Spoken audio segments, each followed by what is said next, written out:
As a podcaster, I know you were sitting on a gold mine of really juicy episodes waiting to be repurposed and to have a new life given to it.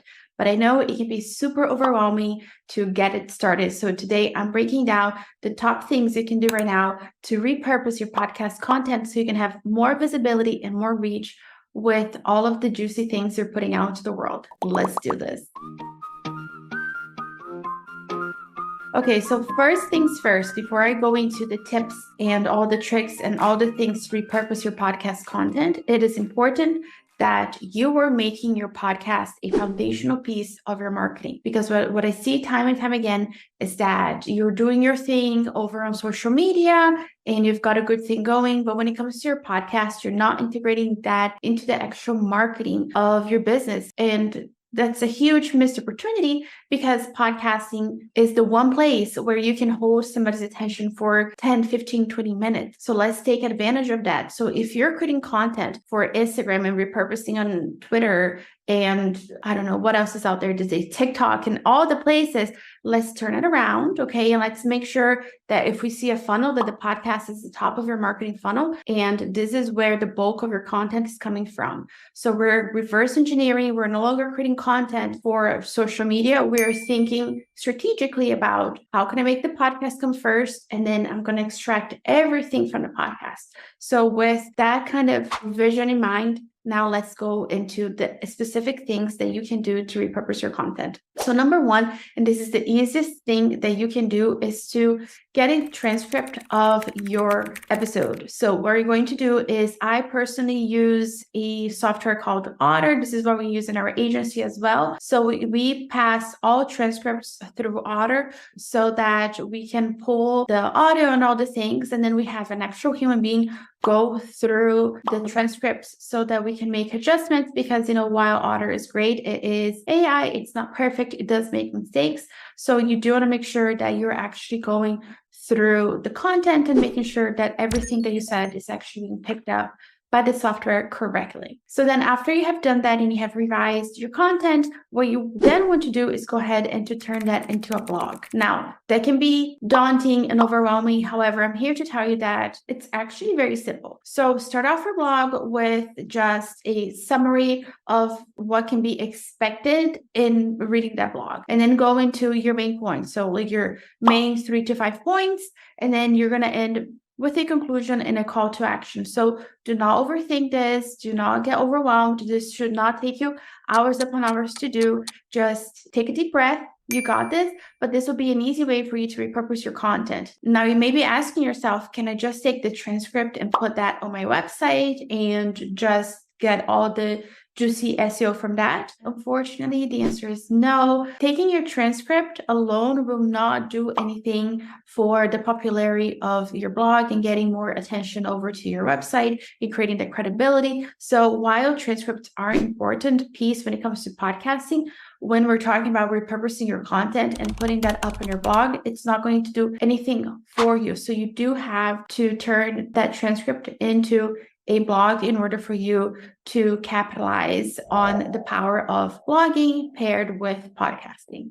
The next thing to do is to take 3 to 5 main takeaways from the episode that you just did and turn those into social media posts. So whether you're creating quote cards or carousels or infographics or whatever your heart desires, make sure that, again, you're going back to the podcast because the podcast is the source of all your marketing, and pull that from your podcast and turn that into your social media content so you don't have to sit here and create things from, out of thin air. You have everything from your podcast. Now, the next tip is a little bit more advanced and requires a little bit more tech, but if you're open to it, go ahead and record yourself as you are doing your podcast episode. Now, there are a couple of ways you can do this. You can do it on Zoom and you just turn on your camera and you're actually doing like a video podcast, or if you want, You can just have your phone set up next to you. You can set it up on a tripod or even like books or whatever. And you just have your phone sitting in front of you, and you can have it like up on an angle, and it's just recording what you're saying. And then you can take that and turn that content into reels or TikToks or whatever short form content, YouTube shorts, whatever's out these days. You can go ahead and create those, because, if you are going to go ahead and create that on social media anyway, if that is part of your strategy, then go ahead and just save two birds with one nest and just turn on a camera as you're recording. So then you can go ahead and extract all of that juicy goodness into your episodes. Now, if you don't want to do video, that's totally okay. I would just go ahead and extract the actual audio part that you want to turn into a reel or a short or a TikTok or whatever. And then there are ways that you can still use that with video that you have. So you can use B-roll that you created yourself. You can pair with stock video and things like that. Although I must say that stock video is probably not going to do as well. But those are ways that if you don't want to actually record yourself and have the video going, you can still pull the audio and pair it with B-roll and like fun little graphics and things like that, and take advantage of short form video to promote your content. The next thing you can do is to go ahead and promote your episodes on Pinterest. Now, if you're going to take the time to actually focus on any platform and you're wondering which one should I focus on, should I do Twitter or Instagram or TikTok or whatever, I would say focus on Pinterest, because Pinterest has the power of SEO. And because Pinterest is a visual search engine, you can really pair the power of powerful images plus your content to make sure that your content is living longer, that it's getting more eyeballs, and you get to use juicy keywords to make sure that your content is reaching the right people. So I just want to sidetrack here for a second and say that Pinterest is a long-term game. So if you are posting on Pinterest and you're not seeing traction, I would make sure that you're doubling down on the SEO. And if you have no idea what SEO is and what to do and how to go about it, I have a free resource, which I'll leave linked for you in the show notes, so that you can go ahead and take advantage of that, so you can really understand how much SEO works to your benefit, even though it can be kind of this foreign language that it's hard to comprehend sometimes. I promise you that if you take the time to understand it, it's going to save you so much time in the long term. And if you have an online business, you really need to understand SEO. So going back to what I was saying, Pinterest is the long-term game. So if you are posting and you're not seeing results, take a look at your keywords. And if you feel like you're doing a good job with your keywords, then just stay consistent. I promise you, Pinterest will work. And I have a full episode. So if you go back and listen to episode 334, which again, I will leave linked for you in the show notes, I'll give you a little bit of background on Pinterest and all the beautiful things that you can do on that platform.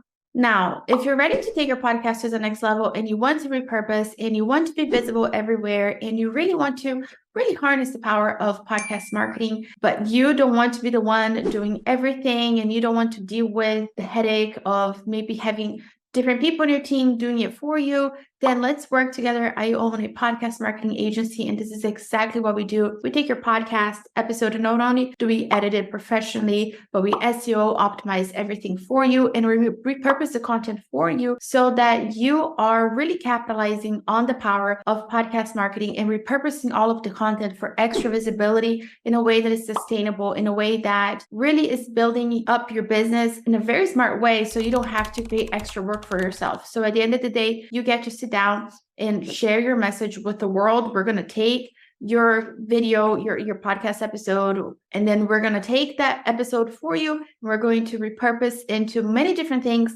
so that you can do what you do best, and we take care of all the repurposing for you. So I will leave all the information for my agency linked for you in the show notes below. So let's make it happen. And if you're not yet subscribed, make sure that you do, because next week we're going over how to get more listeners for your podcast. So I'm going deep into some juicy strategies to help you gain more listeners. So make sure that you tune in next week. Until next time, may you find God's love, peace, mercy, and grace, and I'll see you then. Bye.